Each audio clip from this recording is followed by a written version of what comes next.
Hello, everyone, and welcome to the Anika Apple podcast. I am your host. Glad to have you with me today. And today is a good day. I know everybody loves to hear the divine guidance, and there is a lot to get into today. But before we get into the divine guidance, I want to take a moment to just focus in on our area of healing for this month, and that is around the mindset of abundance.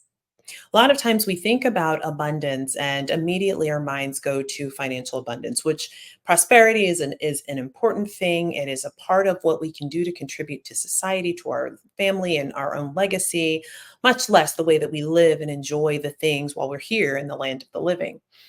But abundance is so much bigger than that. It also applies to how you think about your health, relationships, love, your spirituality. It really impacts all areas of your life. And to live a truly abundant life, you want to allow yourself to create credible visions of what abundance looks like in every single area. Many of you know that I have a community called the Healing Crusade. And last month, in the month of September, we focused on abundance mindset. And we did some really great work to remove some of the barriers, even hosting a healing capsule where that we called "Break Up with Your Limiting Beliefs." And what we did in that session was bring to the forefront some of the things that we know have been holding us back, and then we worked through those through a guided imagery session. What I would offer to you today is to consider the starting point. In order to live an abundance life, you have to know what it is that it looks like. What would abundance look like for you in the areas where you feel that you're not experiencing abundance today? For example, if you want to be more physically healthy, then what could it look like to have an abundance of physical health? If the end game is that you take less medications and you are in better physical condition, then what your journey to abundance looks like is working backwards, reverse engineering, I would call it, to move away from the conditions you have today to what you desire to experience in the future. So, if it is about physical fitness, as an example, and one of the ways to remove some of the medications that you have to take is around losing weight or becoming more physically strong, or maybe it's gaining weight, whatever the situation may be for you, then you start to look at what the behaviors are that you would have to have at what level of regularity in order to gain the results. What I know to be true in my own journey, my own experiences, are that when you have a goal that you want to achieve and it does not feel like the steps that you are going to take are going to get you there, it's really difficult to stay motivated. But when you're clear about what the outcome is and you can see the steps coming backwards to where you are today, you've already created that credible vision. You've envisioned for yourself the steps that you would have to take to get there. I'll give you a perfect example. I was on a trip, this is several years ago, and I was flying out of the country, and I knew that I it had always been my dream that I would travel to Spain. And one of the things that I thought about quite a lot was the discomfort of sitting on the plane for multiple hours, walking through, through different cities where I would have to do quite a bit of walking, and what that discomfort would feel like at my current weight, my weight at the time. And part of what I began to see for myself is, so if I want to do this, I want to go to Spain and I want my experience to look a certain way. I wanted to have enough energy to be able to walk as many miles in a day as I wanted to, so I could go everywhere that I desired. And so for me, it meant I needed to build up some resilience. I needed to strengthen, I had a knee injury. I needed to strengthen my knee and the muscles around it. I knew the different things that I needed to do in order to do it. And I was very clear that when I got on the plane, I wanted to be comfortable in my seat. And creating that credible vision and attaching it to something that was a deep desire, something that I had wanted for decades, was a huge part of how I was able to get there. I would say to you in this moment that any area where you're not experiencing abundance, Spain represented abundance for me. There's so many reasons behind that, more than we have time for in this episode. But I would say to you that whatever abundance looks like in those areas of your life where you're not experiencing it today, it's possible to turn that thing around when you know what you want. So today, when you have some time to yourself, grab a journal and list out the areas of your life where you want to experience more abundance. And then identify what those steps would look like, not moving from today forward, but going from there. If I were there today, what would it look like for me to look back at what I had to do to get there? So think reverse engineer it. I now am at the goal and I'm looking back across my life to see the things that I had to do in order to make that journey. The other thing that I would tell you about abundance is that you have to reframe your mind. I know there are a lot of different methods out there to help you navigate around mindset, and I encourage you to explore them and find the ones that are right for you. One of the things that I know works really well is the power of affirmations. You can very simply set an affirmation for you across abundance for your life or in the specific areas where you feel like you want to experience more abundance and create clarity and repeat those things over and over again for yourself. The other thing that's really important is that you continue to keep the vision of what abundance looks like present in your mind. The mind can't tell the difference between what we dream and what is reality. So that means when we're doing guided imagery, when we're doing visualizations, the mind is creating a new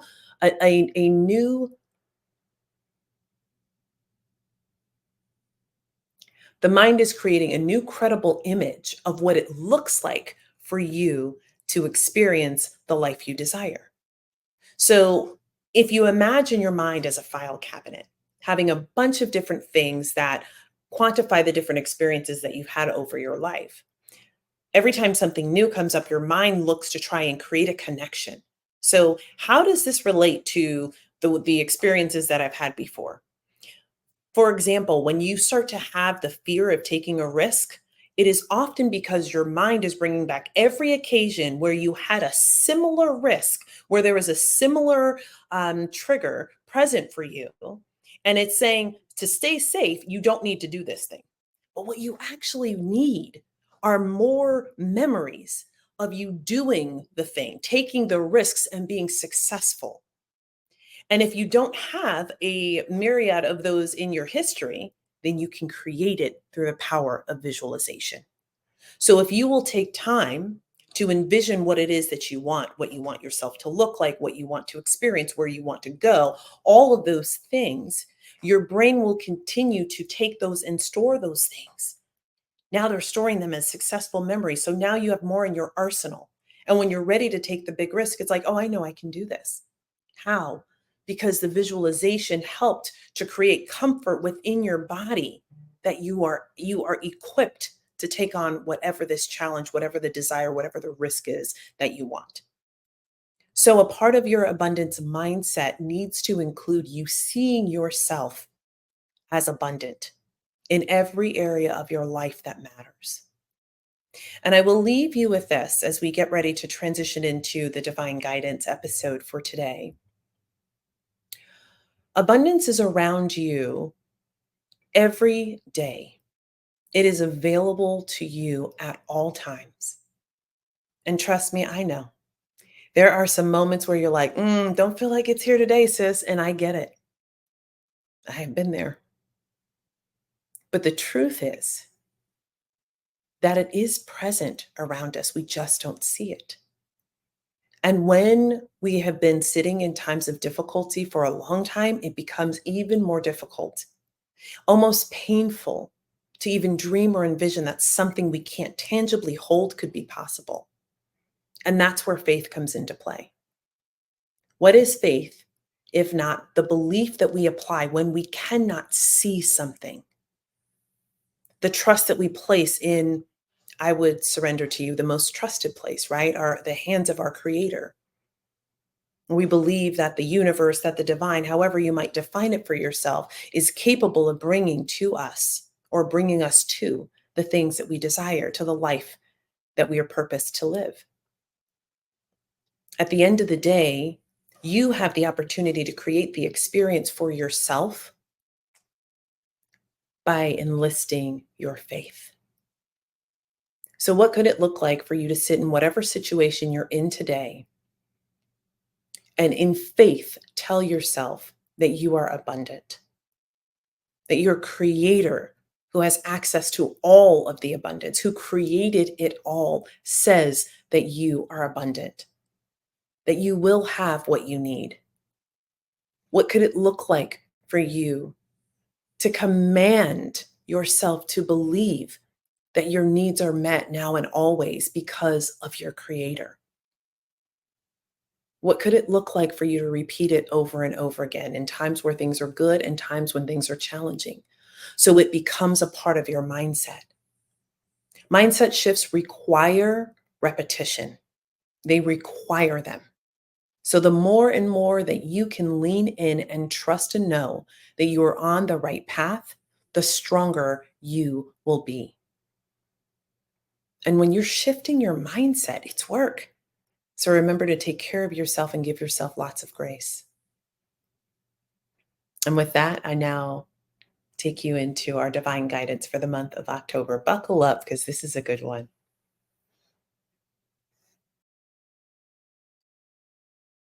Hello, everyone, and welcome to the Anika Apple podcast. Ooh, it has been a minute, and I'm so glad to be back with you all. I'm really excited to kick off October 1st with our Divine Guidance episode. For those of you unfamiliar with the podcast, each month we journey through leadership, healing, what it means for us to be as community, and of course, divine guidance, which is this episode.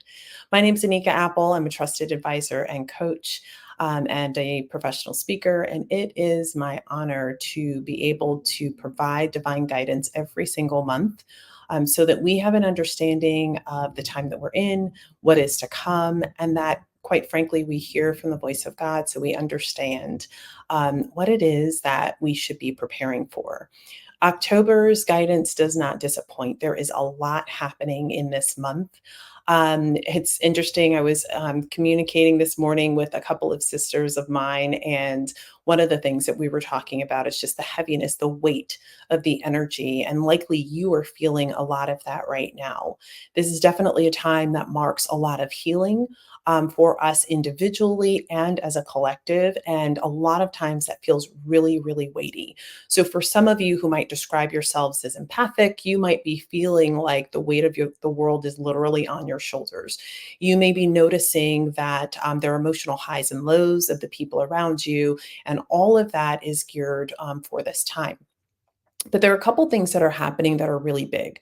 First and foremost, if you journey back a bit ago, probably to the summer of last year, I started to share quite a bit around what was happening with the tunnel and the decisions and choices that everyone was making.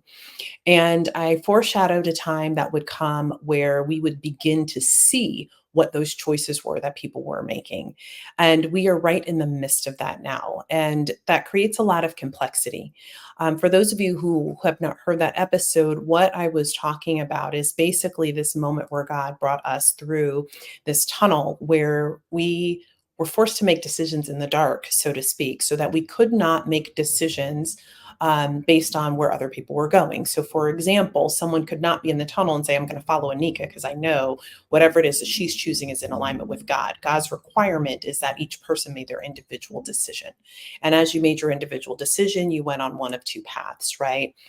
And so the part that was foreshadowed at that time was that we would come to a time where now people would begin to see the choices that people have been making. And this has been happening throughout the summer, late spring, but really is very present right now. And it is going to become even more obvious as we go through the balance of this year through the middle of next year, meaning that you will be able to really see and know based on the things that are happening in people's lives, what decisions that they have made. And what that is likely to bring up for you is a lot of concern around fairness. And when I say fairness, there is a saying I often hear in the Christian faith around favor, right? Favor's not fair. And what I would tell you is that favor isn't fair. It's not based on fairness in that way, but God is equitable, right? So what happens is that we make choices and decisions about how we want to live our life. And as a reflection of that, those who are following God in obedience and in alignment with what they know their truth is, the divine source, God, however you explain the higher being, your creator in the world, that alignment with what they have called you to do puts you in a posture of being a recipient of favor, right?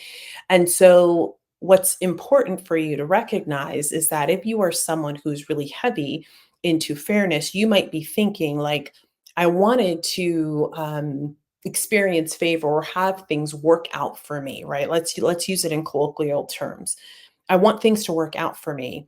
And but that's not necessarily at the demise of someone else. And so one of the big struggles that I see coming for people emotionally is this feeling of, like, I have and I'm the recipient of all of these good things, and I don't want that to take away from someone else. And what it is time for you to reconcile is that based on the decisions that people make, including those who are in your life, they may be making choices or decisions that are not aligned with what God is asking of them in this particular point in their path, which should not be a moment for you to create some inflection in what you think is going to happen throughout the rest of their lives, because you don't have that. You don't have that line of sight. God does, and they do.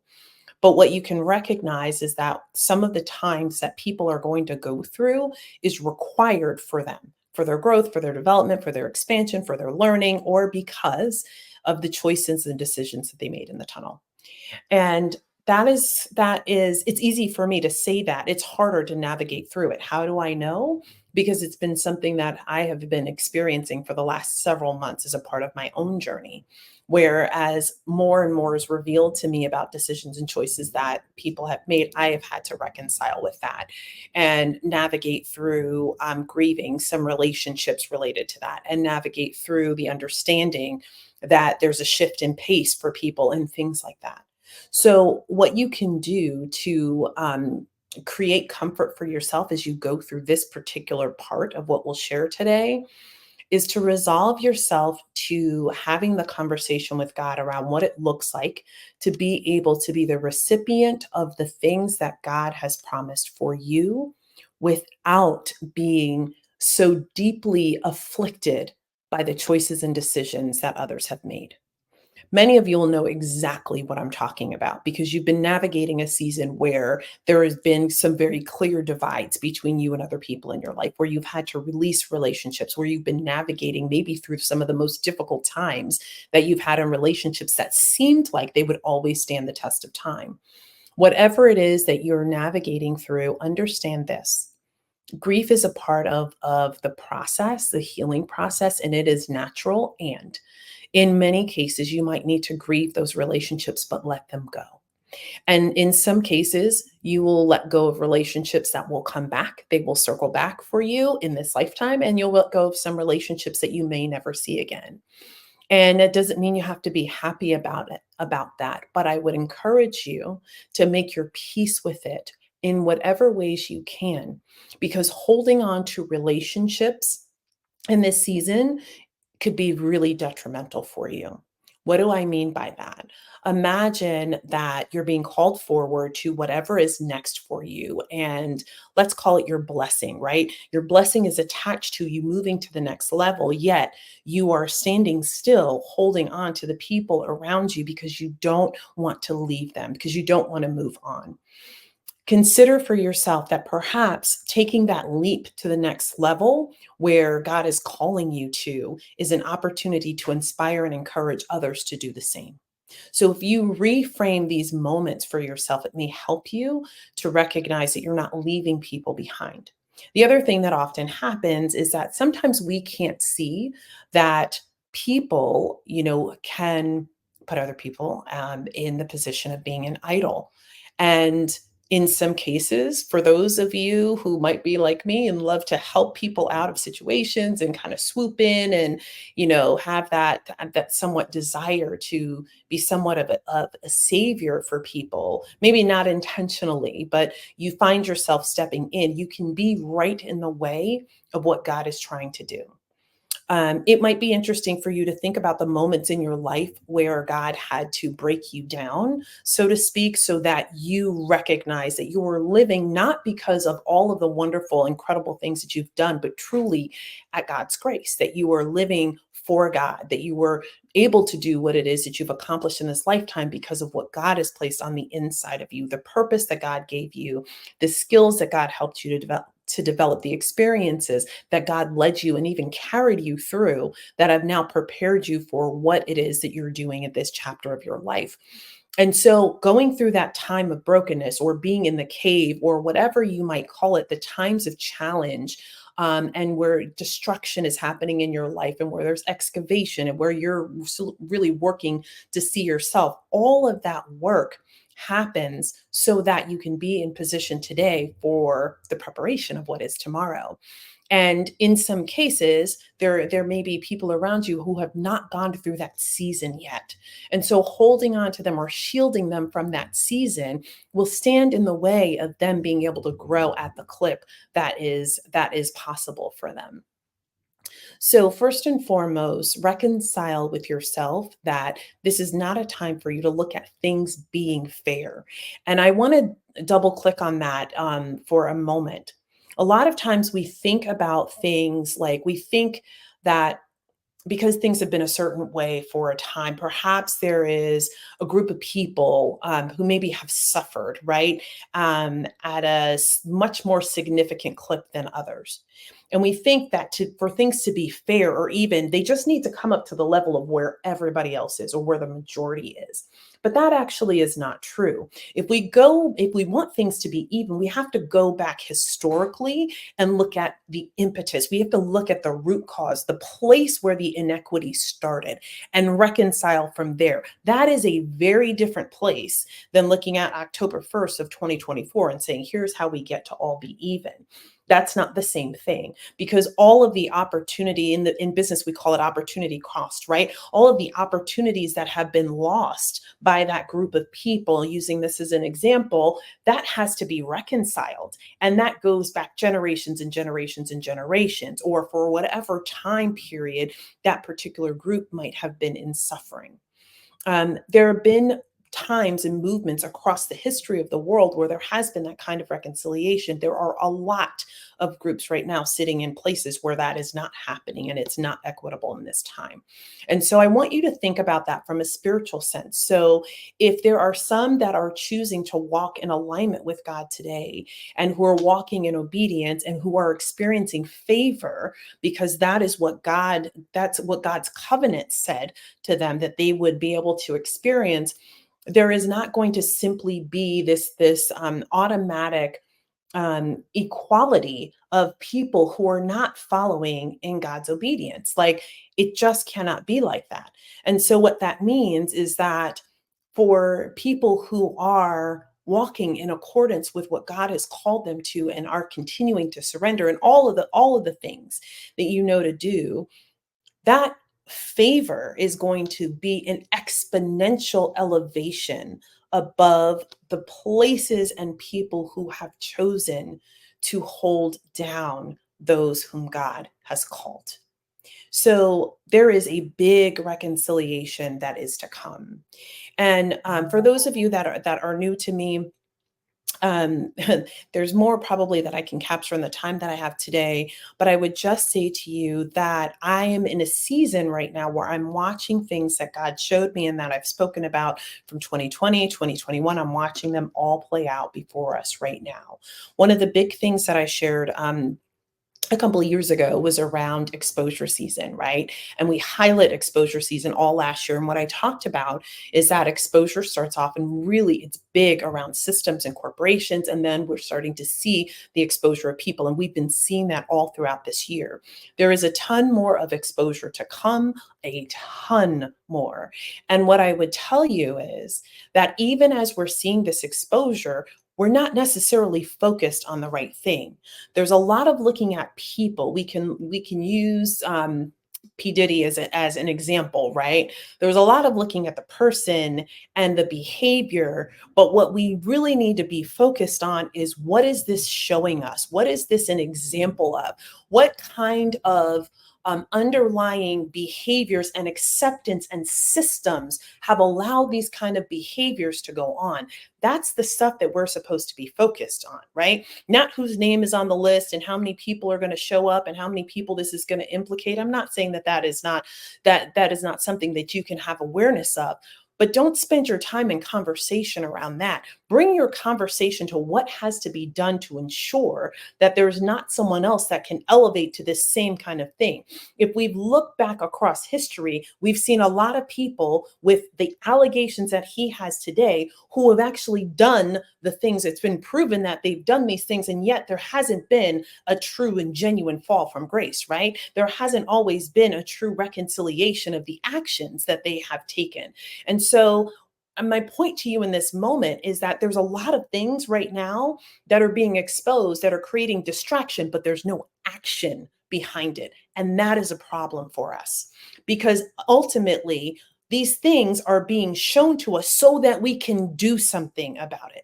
And in many cases, that means writing new legislation. It means looking at the systems. It means voting new people in office. It means creating the kind of change that sustains the kind of world that we want to experience. And unless we begin to have those conversations, we are destined to stay in the cycle that we are in today that allowed all of these things to happen and allow the allegations of what's going on with Puffy and everybody else connected to it to exist. If the system is not addressed, we're going to continue to find ourselves in the same situation. The other big thing that I want to highlight for you today is that we are clearly in a time where there's a lot going on. I'm sure that you have heard about the ports and everything connected to that and what that means. Okay, so a couple of years ago, we've been talking about food insecurity and growing your own food for the last year and a half or so.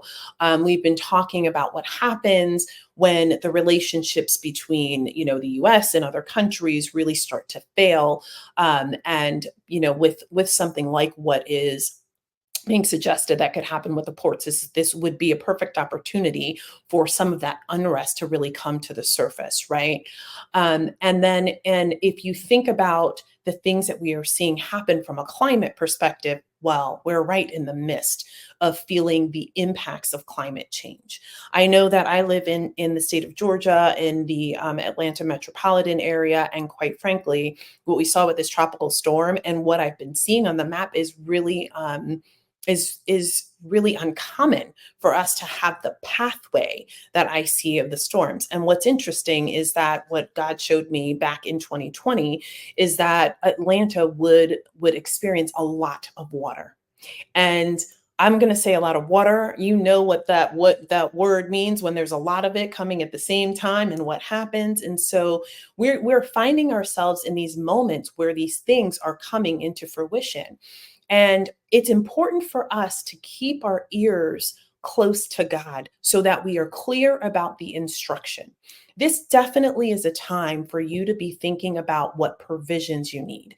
And what some of that is conventional wisdom, right? If I didn't know what I knew then and I watched what people are saying about the ports, the first thing that comes to mind is look at all the industries that are potentially impacted. Look at where we bring so much stuff in, like home building, the cars and car manufacturer, technology, like all of these different things are impacted if we cannot get product off the ships and into the country, right? And then there's relationships, and then there's the financial implication, and all of these things that have an impact on us and our well-being and the way we live our lives every day. So there's some things for us to be thinking about, right? Even if we just stick with the conventional wisdom, I would say to you that there's a lot more behind this, but let's just stay there for a minute. If you know that those things are potential, then what things can you begin to do today to make sure you have what you need? When I lived in Florida and we experienced hurricanes, we knew there was something coming. We closed the shutters. We did everything to shut down the houses, the buildings, etc. We made sure there was gas in the car. We made sure that the propane tanks were filled with a grill so that way you had that thing to cook on. Like, we made sure that we had whatever the pieces were in place to support us in the event of something happening. If you think about what it means for you to be prepared, it may not be the exact same thing with someone who's in your family that lives across the country, because there are different things facing different areas. So, what's really important in this time is for you to sit with God and say, what are the things that I need to do in order to prepare my family, my community, my region, so that we have what we need, so that we can sustain ourselves through whatever is to come up ahead? The ports are one of many things that have the potential to have an impact for us. And what I would say to you is that we get to remember that, again, for those who are really walking in alignment with God and who believe and stand on God's promises, God has made covenants about this. I am reminded about Exodus 6, which is probably a good place to just jump in, for those of you who do read the Bible. And just remember about this conversation between Moses and God, where God is calling Moses to go tell the people. And even when Moses goes to tell them, they don't quite listen, right? The Israelites get this message from Moses, and they're so they're so deep in their suffering because they have been oppressed by the Egyptians for such a long time. They're discouraged, and they're feeling disconnected and down. And so they're not even hearing this message that's coming to them, that's reminding them that there's a covenant, that God has committed to rescue them and to provide protection for them, right? Yet there's going to be a way out. And I would call our attention to that, to say that even as you are going forward to ask God for instructions and clarity about the time that is up ahead, that it's also important for you to make sure that you are listening as God is sending, whoever they have designated to come forward and share the word and remind us of the covenant, remind us that there is something to come, remind us of the actions that we are to take, and also to hear God's voice when they're speaking to you about what it is that you are to do to prepare.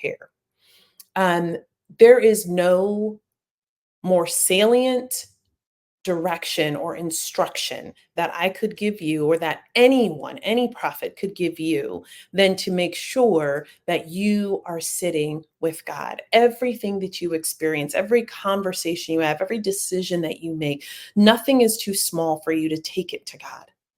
And I would just encourage you to build that practice, because as things are coming, there will just be times where there may not be enough time or space for those of us that have already delivered warning and instruction from times in the past to come back to it. Meaning, if you have been equipped, right? Then you can move forward knowing what the instruction is. If you think about the situation with the Israelites and that I described to you, them sitting in that moment of discouragement, it's like they had a choice to still continue to feel discouraged, even though they already had the clarity that there was a covenant, and they were being reminded of what is to come, but they were so deep in that discouragement that they did not even connect back to the fact that victory was certainly theirs, right? So what I would say to you is that we may be in a time that's very complex, where there's a lot of ambiguity, where there's a lot of swirl, but there's also a lot of reminders about the covenant and commitment that God has made. And so don't allow yourself to be so deep in discouragement that you're not taking heed of the instruction that is around you. Take the instruction that you hear, take it back to God, get clarity on how you need to enact with that in your life, for your family, for your community, for your region, and then move out accordingly. But there's some of you who have gotten instruction directly, and you know that it's time, and you've not moved, and you've got to ask yourself why. And for others, you might be deep in that discouragement, and it's understandable given all of the things that you have going on around you. However, when you hear the voices coming forward and they're reminding you of what you know inside, or they are sharing a message that hits this note with you, and you're like, okay, there's something for me here, you've got to take that back to God and get clarity. This is not a time for us to be so deep in discouragement that we do not move out on what God is calling us to do. Lastly, what I would say to you is that for so many of you who have been waiting for your season of harvest, we are here. We are here. And this is not any kind of harvest. I talked about this a couple months ago, but this is a time of exponential harvest. What I love about this season is you will not be able to explain how and why things happen the way they did. When I talk about things that happen in a way that's like, this is not textbook, this is not the way that traditionally things happen, this is not the kind of opportunities or doors that open for just anyone. They're going to open for you in such a way that you can only explain it by saying it could only be God. That the people watching and witnessing could say it could have only been God. We are in a time of miracles. I know you've been seeing some of the incredible things that have been happening around the world where people are bringing people together and they are accepting Christ, where people have been ministering to one another, where we're seeing revivals just kind of popping up seemingly out of nowhere. That is the work that God is doing. And in the lives of us as individuals, there are going to be so many who have planted seed long ago, even as far back as our childhood, even the things that our grandmothers and grandfathers planted for us, where we are going to see the harvest in this time. So for all of you, I say this: stay encouraged, stay encouraged, stay encouraged. Walk the path. Know that even as you planted the seed, God began to water and nurture it. God put the sunlight upon it, ensured that there were nutrients in the ground, and continued to water it so that you could enjoy the harvest in this season. And for many of you, you might feel like, well, how do I get to have all this harvest? Like, I just planted this handful of seeds over here, but yet there's this whole field of harvest over there that they're saying belongs to me. And that is absolutely true. It does belong to you. And so your responsibility then is to take these things and then again treat them as an altar and say, God, with this harvest, what is it that you desire that I do? How might I support the building of the kingdom? How might I lend my skills to helping to redirect some of the focus and attention in the world so that we rebuild the systems in the way that truly honor the world that we want to have? And lastly, I'll encourage you to ensure that you are taking really great self care as we go through October. You are going to need it as you get into the middle of November and then the middle of next year. So from November, mid November to June of next year, you're going to need it. Resilience, when you really look at the definition, it means that you've already gone through something, some things, right? And so you're going to need to be able to be resilient for what is to come over the next several months. There is grief to come. There is tragedy to come. There are things that are just very difficult to even articulate to come. And there also is a lot of incredible, miraculous things happening.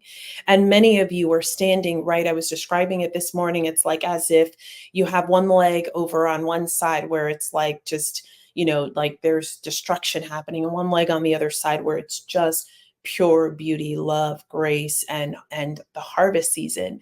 And it's a really difficult place to feel like you're straddling that. Well, you are going to have to move into one side or the other, right? And it doesn't mean that it won't be heavy to watch what's happening.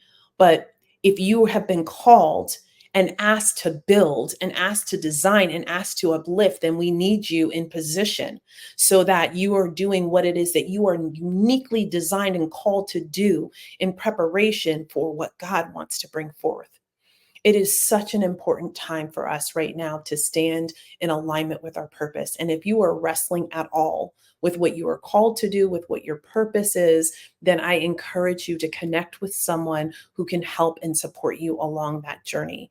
Part of the work that I do is as an advisor, and I support people who sit in executive roles and who own their own businesses to have divine insight and how to navigate times like what we're in, and also help them connect to the truth within so that they build and strengthen their connection to their own gifting so that they can make good and clear decisions in times like what we're navigating, and also move through it in a way where they get to experience ease and grace as opposed to really struggling through it or staying in a moment of discouragement. I hope you got a lot out of that episode and that it continues to make you think about what is possible. We have a lot of opportunity up ahead for us. And for those of you that are feeling like, I heard the message, but I feel a little disconnected from my relationship with God or the divine, I feel disconnected there. Reconnecting is really easy. It's really easy. It's an act of surrender. It's you deciding that you want that relationship and just surrendering. And there doesn't have to be a lot of fanfare and all of this stuff. It can be a simple conversation with you and your creator to just say, I'm here.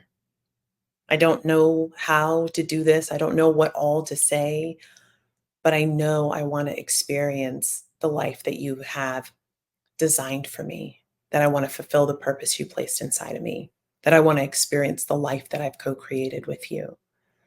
And then it begins. So I just encourage you to really think about what you want the balance of your days to feel like. There's a lot of information in the guidance today. I know that. But the power is really in your hands. And it extends not just to what you want your experience to be, but the mark you leave on the world, the impact that you have on your community and your family and your relationships. So think about what you desire that to be. Before we wrap up our session for today, we're going to answer a question from our Ask Anika Anything. And this question is about the ability to tap into your intuition or your knowing. So the question is, I've gotten it wrong before. So how do I know I can trust my intuition? So there's a couple different ways to answer this question, but quite frankly, the most important thing for you to remember is that you have your intuition, your knowing for a reason.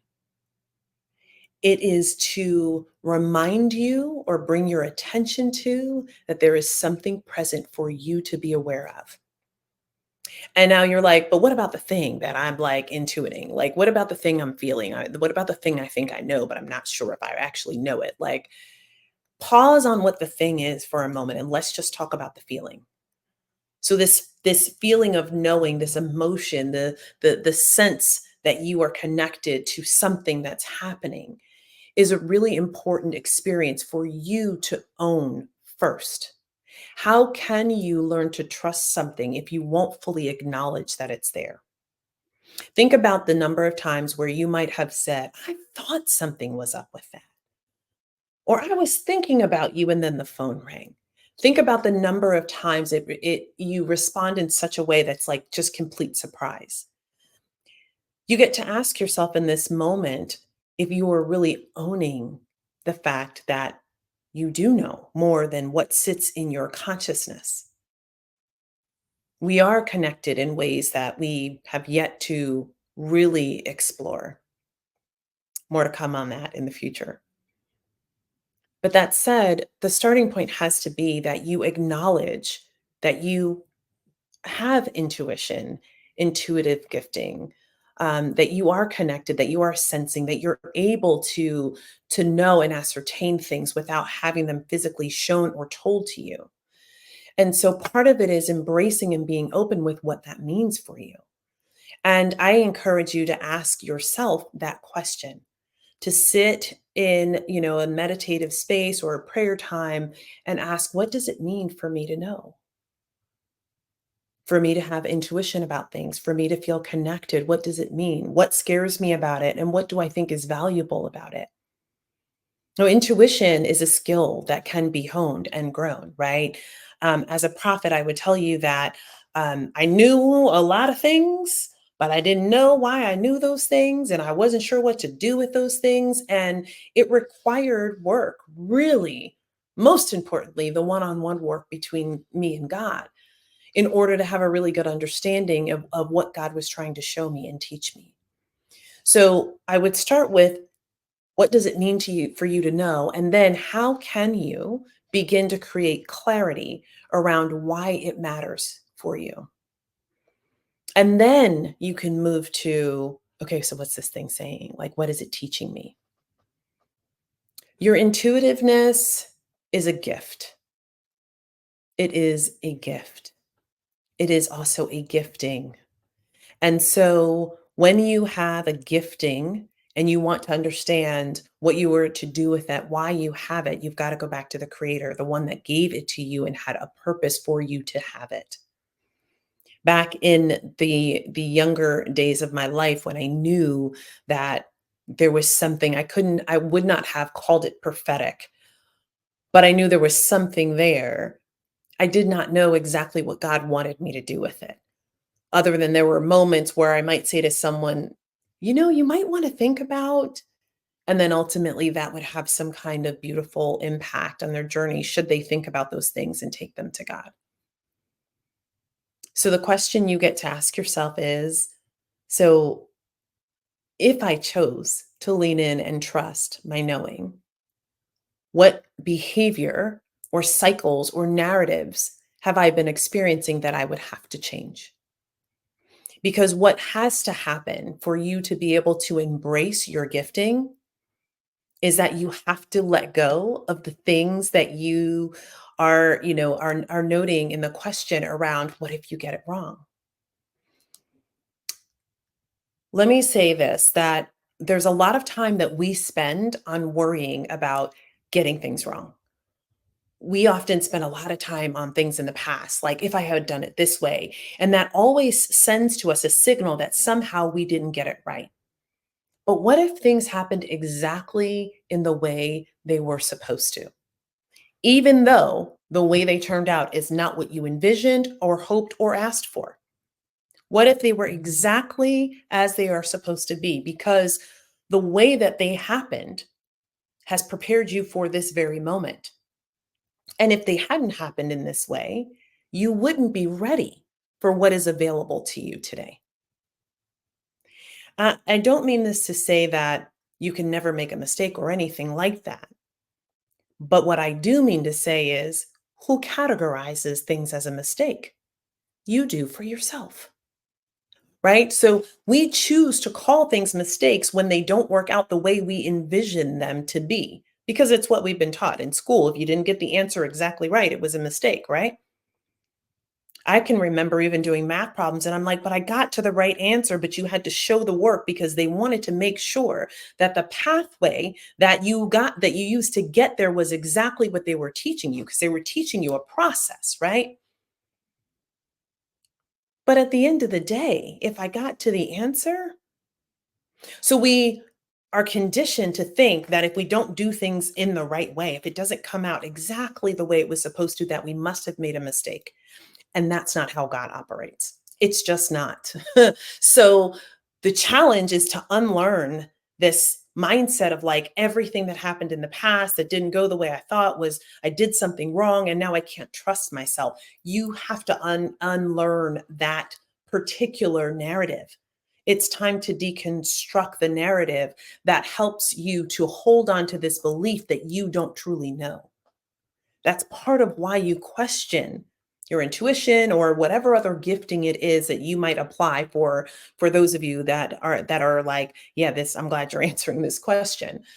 You get to go back and review for yourself the stories that you were telling yourself about why you can't trust you. I know for myself, there were moments where I'm like, I trusted this person and this happened. Okay, I trusted them and something happened. And I learned. And what I grew as a result of that learning was a deepened discernment, which is required for where I am at this point in my journey today. So, what if I couldn't avoid those things no matter what I would have tried because I actually needed that lesson to prepare me for today? And if I believe that to be true, then that means I can trust me. Because by allowing myself to be in the space, to have the experience that I did, basically signed up for the training that I need for this moment.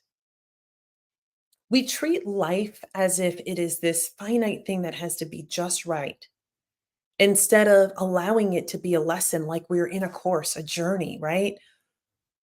If you were taking a course, you might expect that you're going to have some moments where maybe your grades are not as good as what they are in others because you're in the process of learning. What is life if it is not a journey where we're in the process of learning?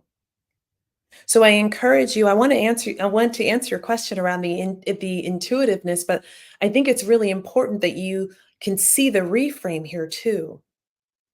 You can trust you. And you know better than anyone else on the planet the kind of integrity that you walk in, the kind of decision making, the process that you use for decision making. You get to know all of those things. And then the really cool thing is you get to know who your God is. You get to understand your connection to spirit, to the divine, right? And what I know about God is that God gives me grace. God looks at all of my faults and choices and decisions and all of those things and still says, I'm worthy. And so, if God can look at us in that way, then I think it gives us the permission to see ourselves in that way too. That doesn't mean we shouldn't learn from the experiences. Of course, we should, but why hold ourselves hostage to them? Give yourself the grace in knowing that the experience that you have had in the past is about preparing you for the future and leave it at that. Can I trust myself is a judgment, and you don't deserve that. You don't have to live under this umbrella of question about whether or not you can trust yourself. Ask me how I know, because I have so been there. And the truth of the matter is, trust me. And every day, I get to grow more and more in trusting in myself. And that act of trusting you is an act of self love. So give yourself some more love today. Do the work to connect to your intuition. But I think today's answer is really about you letting go of feeling like you can't trust you.